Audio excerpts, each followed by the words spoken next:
Bonjour à tous. Donc aujourd'hui, je vous parle un petit peu de mon système qui affiche l'heure via Internet. Donc j'ai utilisé pour ça un ESP32, notamment ça a la possibilité qu'il a à se connecter à la Wi-Fi. Et puis voilà. Donc j'ai connecté deux afficheurs 4 digits, hein, des afficheurs 7 segments. Il y en a un qui va me servir à afficher l'heure et les minutes, et l'autre va me servir à afficher le jour du mois et le mois. Donc voilà, ici là j'ai mon ESP32 sur lequel j'ai rajouté 3 LED. Une LED verte qui lorsqu'elle est allumée me signifie que mon système est connecté au Wi-Fi. Là la LED rouge, ça me signifie que mon système n'est pas connecté au Wi-Fi. Ici, cette LED là va indiquer, elle va envoyer qu'un simple flash lumineux, hein. Lorsque je vais passer de 59 minutes à 0 minutes, donc je change d'heure, elle va envoyer un petit flash et je vais avoir un petit coup de buzzer ici. Voilà, donc le schéma est très simple. À mon avis, il est facilement réalisable sur des cartes pastillées, si jamais vous voulez le faire. Franchement, je vous conseille à le faire, hein. C'est vraiment assez simple et pareil, simple à mettre au point.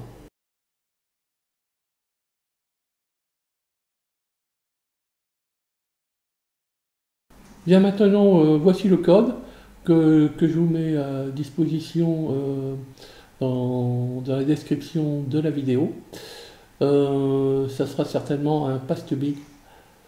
Alors le code, bon j'ai fait pas mal de recherches sur internet et je suis arrivé à ça. J'ai pris plusieurs exemples et en fait que j'ai simplifié. Voilà. Donc ici vous avez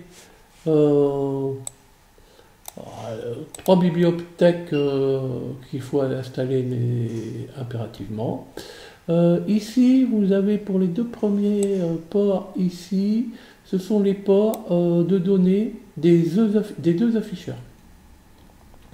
Ici, comme vous le verrez dans la vidéo, je vous en parle, la vidéo de démonstration, la cloque, elle peut être commune aux deux afficheurs. Donc c'est celle-ci, ça c'est le port pour le buzzer, ça c'est le port pour les LED.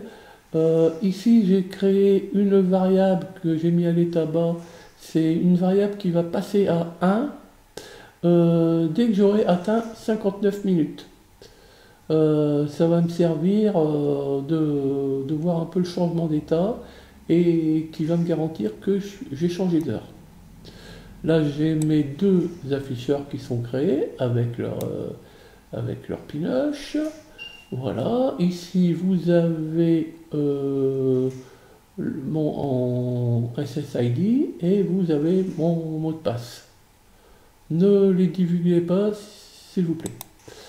Là ici je dois faire un petit décalage pour être bon par rapport au fuseau horaire. Voilà, je vais aller consulter le serveur NTP tous les 10 secondes. À mon avis c'est un peu court, hein, c'est un peu exagéré. Vous pourrez faire des essais en augmentant, en diminuant un peu la cadence. Voilà, ici je crée des variables temps. Dernière demande, dernière mise à jour. Ça ici, je mets au format mon time pour pouvoir afficher, pour rendre compatible heure et minute pour l'afficheur TM1637. Je fais pareil pour la date ici. Là j'ai un compteur qui va être utilisé un peu plus loin dans une fonction d'affichage. J'active aussi un certain nombre de fois les bits. C'est pour, on va dire, limiter le nombre de bits, pardon, quelquefois que par exemple j'aurais une déconnexion Wi-Fi qui durait toute la journée. Voilà, ça pourrait être un peu bruyant. Voilà, time maintenant, tout ça ce sont des commandes liées à la mesure du temps. Là, je définis mes sorties, enfin mes buzzers et LED en tant que sortie. Je les mets tous à l'état bas. Là ici j'ai la brillance qui est au maximum. On pourrait imaginer un système de brillance qui dépendrait de la lumière ambiante. Je ne l'ai pas fait. Bon, de temps en temps, je viens remettre on va dire, effacer mes afficheurs. Alors des fois, je le fais un petit peu comme ça, peut-être un peu trop souvent, hein, on peut peut-être optimiser. Voilà, et ici, je vais aller regarder. Alors, si je ne suis pas connecté à la Wi-Fi, eh bien, j'allume ma LED rouge. Les autres, il faut qu'elles soient toujours éteintes, et je leur signale qu'il faut qu'elles soient éteintes. J'éteins mes afficheurs, voilà, je sors. Donc je sors. Si je sors, c'est que je suis connecté. Bon, vous voyez que je remets mon compteur à 0, qui est le nombre de bips, en fait, hein, dans une phase de recherche. Voilà, donc ma LED bleue, la par exemple est allumée, la LED rouge non plus. Par contre, je suis connecté, la LED verte est allumée. Et je fais un bip spécifique, comme quoi je suis avancé dans le setup. Voilà, et puis là, j'ai, on va dire, le serveur sur lequel je vais me connecter. Ici, voilà, ici, ce qu'on en parlait tout à l'heure, hein, je vais aller, c'est tout ce qui concerne la demande de leur NTP avec des mises à jour. Ici, c'est pour voir si le milliseconde n'est pas en dépassement, parce que le milliseconde finit par arriver en saturation sur le MCU, c'est pour le détecter et faire ce qui va bien, sinon au niveau des variables, on serait plus bon. Ici,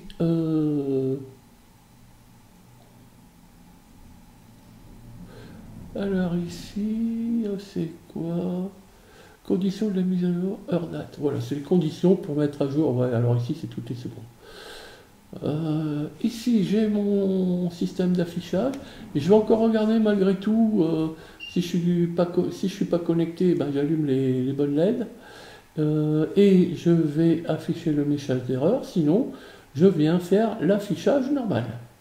Dans l'affichage normal, c'est ici que je vais vérifier si je vais passer de 59 minutes à 0. Et là, on voit que je vais venir allumer ma LED bleue et faire fonctionner mon buzzer. Sinon, voilà, j'allume pas la LED bleue.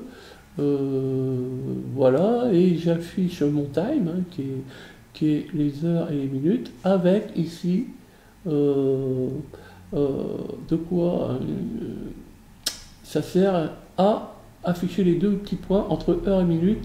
Et le trou, il faut le mettre, hein, parce que si, par exemple, j'ai 1h du matin, ou plutôt 0h du matin avec 1 minute, et je ne vais pas voir les zéros précédant le 1.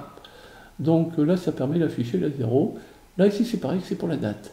Et je suis sur l'affichage d'erreur. L'affichage d'erreur, en fait, c'est pas tout à fait une erreur, hein, c'est un affichage qui me dit je ne peux pas afficher l'heure, soit parce que je ne suis pas connecté, soit je suis en train de démarrer, etc. Donc ici, je vais avoir... alors, j'ai remis plusieurs fois la LED bleue à 0 parce que j'ai vu, notamment, j'essaie de lutter contre quelque chose que je voyais lorsque je téléversais, elle faisait un peu n'importe quoi. Donc j'ai essayé un peu, mais bon, dans l'ensemble, ça va. Bon, j'incrémente mon compteur, et si, tant qu'il est inférieur à 5, sinon j'arrête de l'incrémenter, et en fait, ça va me servir...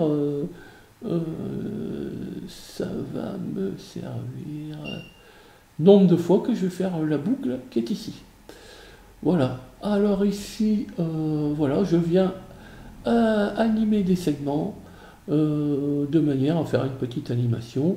Et là, ici, j'ai ma fonction buzzer. Hein, ça permet d'utiliser le buzzer via une fonction qui va nous permettre un petit peu de jouer sur le temps où le buzzer est à 1, le temps où il est à 0, et le nombre de fois qu'on veut le faire fonctionner. Là, c'est une petite fonction simple. Voilà, donc mon code fonctionne. C'est pas le code d'un super codeur, mais voilà, je suis quand même content de l'avoir fait. Je trouve qu'il est quand même pas mal. Et bien entendu, ceux qui veulent l'améliorer, ils sont tout à fait autorisés à le faire. Bien, maintenant nous allons passer à la partie démo. Et là, vous allez voir une sacrée belle horloge. Allez, à tout de suite sur la démo.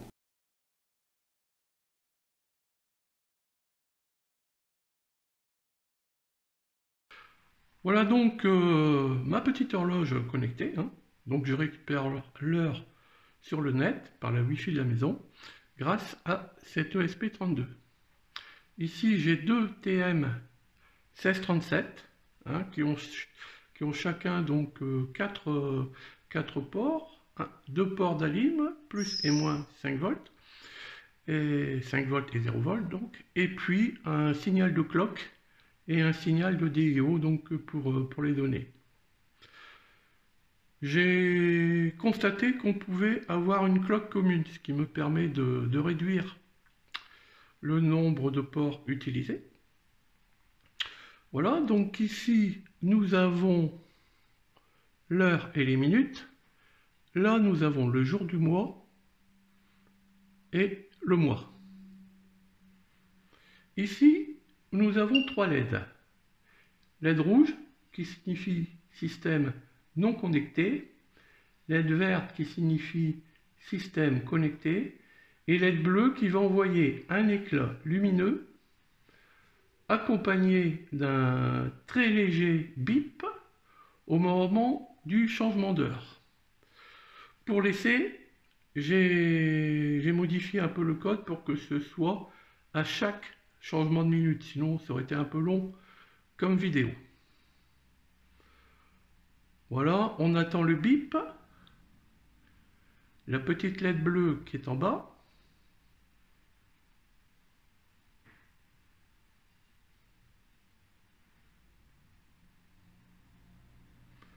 Et donc là, il va passer à 53.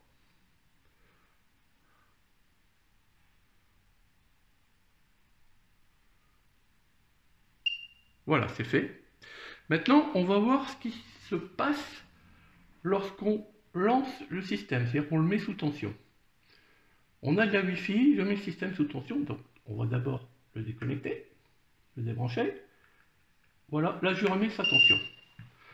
Voilà, LED rouge allumé, donc pas de Wi-Fi.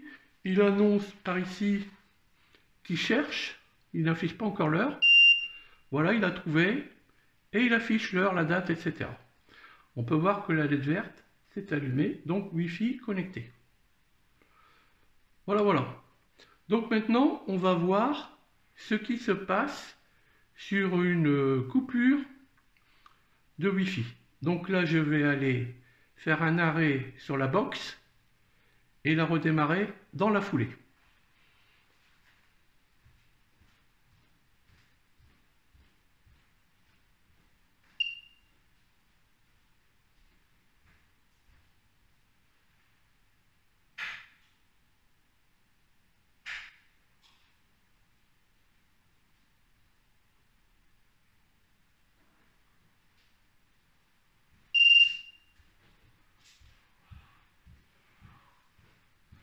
Voilà, le système s'aperçoit qu'il n'y a pas de Wi-Fi. Il continue à la chercher. Bon, c'est un peu plus long, hein, le temps que la box redémarre. Voilà, alors au début j'ai des bips, mais quelquefois que la Wi-Fi serait coupée toute la journée, ben j'ai réduit le nombre de bips en fait. Je ne sais plus si c'est 3 fois ou 4 fois que je le fais biper à chaque fois qu'il essaie de trouver la Wi-Fi. Après, ça sera complètement silencieux dans cette étape. Hein. Voilà, bientôt, il va trouver la Wi-Fi. Donc, il faudra regarder. La LED rouge va s'éteindre, la LED verte va s'allumer. et il va afficher l'heure, la date.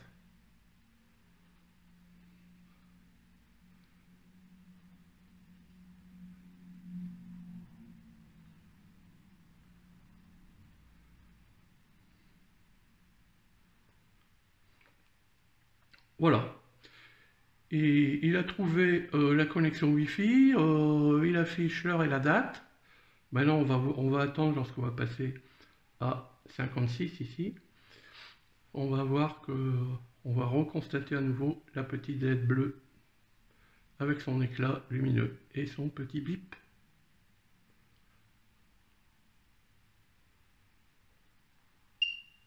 Voilà.